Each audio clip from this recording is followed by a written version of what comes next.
Assalamu alaikum wa rahmatullahi wa barakatuh. Welcome to lesson 22 in Tafseer.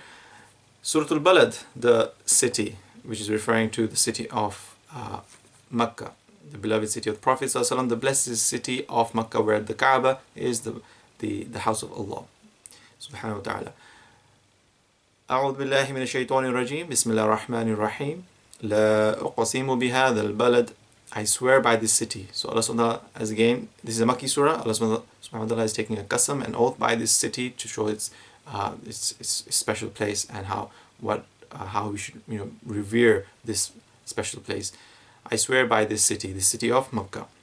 وَأَنْتَ حِلٌّ بِهَذَا الْبَلَدِ, and you are free in the city. So hil here can mean that you are resident of this city, as the Prophet ﷺ was.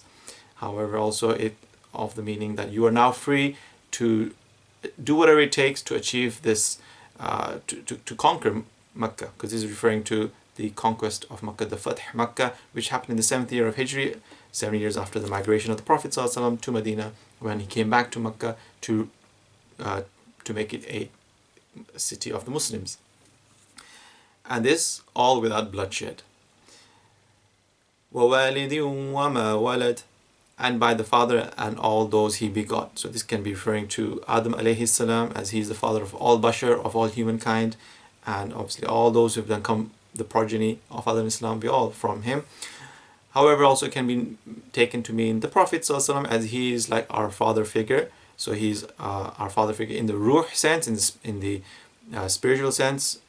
That's the first part. Walid, in the ruh sense, is because he was the first spirit to be created. His ruh was the first to be created, and it is only by him we all have the connection to him. Every living thing, everything in existence has we owe the Prophet ﷺ. He is the rahmah for the whole of the universe, and everybody has benefited and by him, and only is due to him that we are all in existence, because he was going to come. Wama walad, and obviously now in the physical sense, like insan sense, and this referring to the Prophet ﷺ. Indeed, we have created man to live in hard struggle. لَقَدْ خَلَقْنَا الْإِنسَانَ فِي كَبَدٍ. Yeah, so indeed we have created man to live in his whole life to be in struggle. So you're in the womb, as when you just that little clot, every single instance it's a difficult journey. For a woman to give birth, the great sacrifice she does for a child to be born, it goes through that, and then throughout life, there come so many struggles that we have as a youngster, as an adult, as a teenager, even in old age. Then not only that, but then we have to face the grave. First of all, the ruh has to be taken out. For Muslims, the believers, it's much easier process. For disbelievers, it's more harder, yank kind of pull, and it's a more severe kind of thing. In the grave, there's a whole struggle as well, and then after that, the hisab, the accounting, the crossing the bridge, the scales, the day of judgment, all this, until we get to finally where there won't be any struggles, which is paradise. May Allah make us from those. So we can see the life is full of that, and here we have to understand that this is Allah subhanahu wa ta'ala, this bringing hardship and struggle to us, that we can be then, and He can elevate our ranks, and we can be from amongst those who are deserving of all these rewards. And this is that test from Allah subhanahu wa ta'ala that we need to make sure we pass. Without testing, there's no rewards then.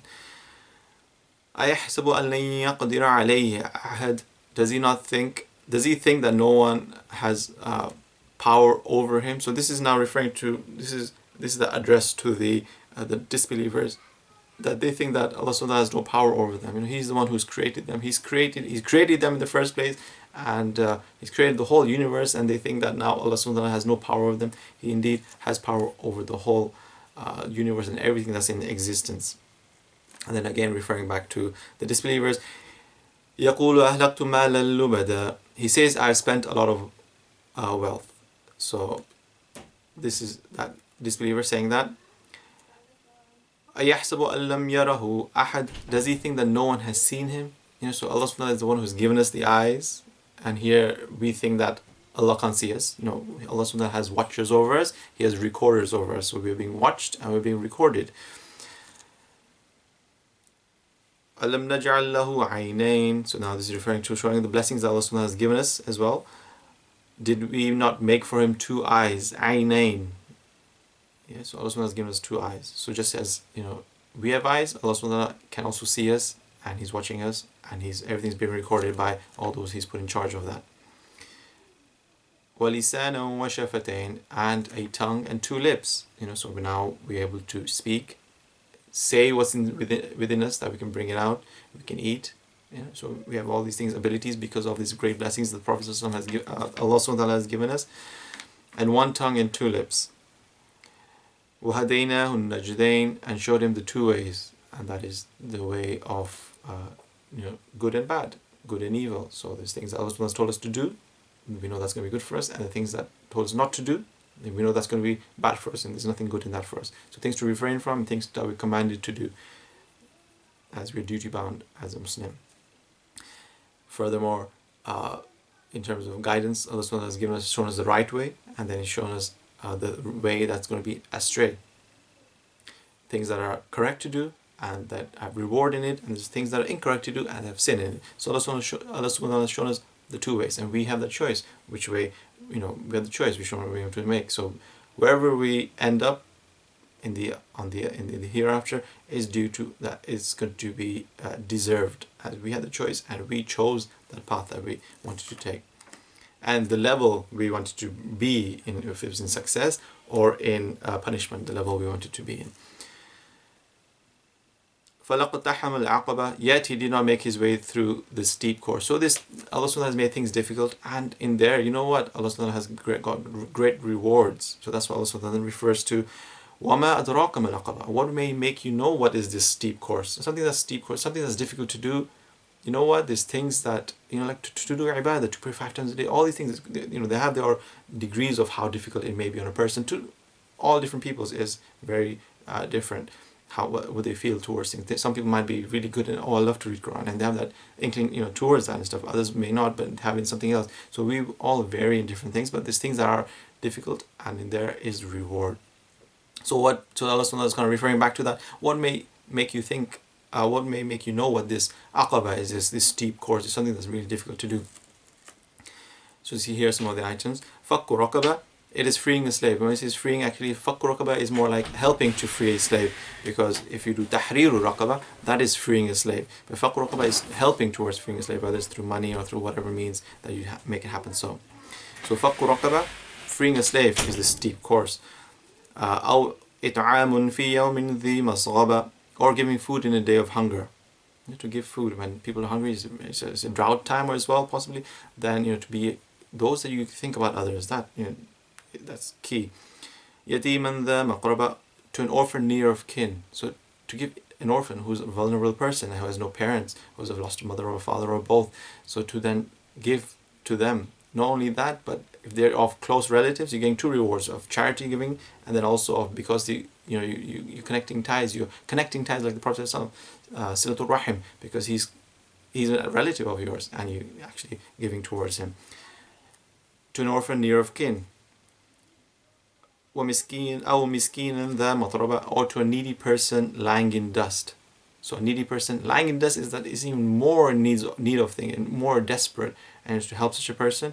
That is something that's that steep course that is going to be having great rewards. ثُمَّ كَانَ مِنَ الَّذِينَ آمَنُوا وَتَوَاصَوْا بِالصَّبْرِ وَتَوَاصَوْا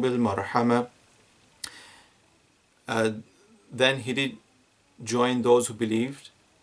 So now this is referring to those who are patient, who are of the believers, because only things are accepted only by the believers. You know, success and acceptance by qabul from Allah subhanahu wa ta'ala is only for those who believe, who are, you know, those are the good deeds. If you are a Muslim, then that's where it's the accepted one, and that's the one that's going to help you.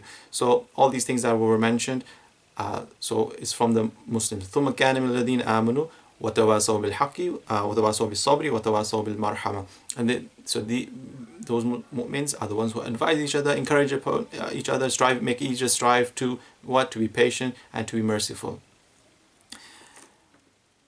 أُولَٰئِكَ أَصْحَابُ الْمَيْمَنَةِ, those are the people of the right hand. So that's showing us what the direction is. That the right hand, you know, we start with Bismillah, we start with the right hand. Everything we do good is all with the right hand. Sunnah of the Prophet ﷺ, and everything that is useful, things that are not, you know, that praiseworthy kind of things, we use more or less the left hand for that. So this the direction of the right is that of success, of qabul, as those will be given the book in the right hand, who will, for the hisab, for the accounting. So it's all to do with the right hand.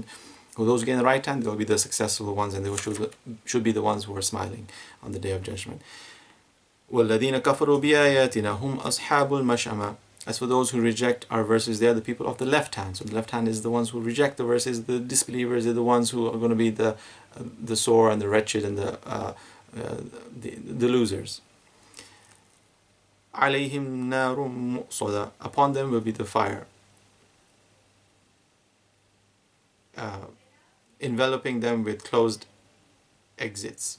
Yes, alayhim nar mu'sada. So it's nar mu'sada it's a fire that's going to be, the fire is described in many ways, that punishment, the eternal punishment in the Quran. But here it's saying as mu'sada is that it's going to be that containing one, restricting one. There's no flee from it. There's no escape from it. As you're closing upon that person, it's going to really like crush them.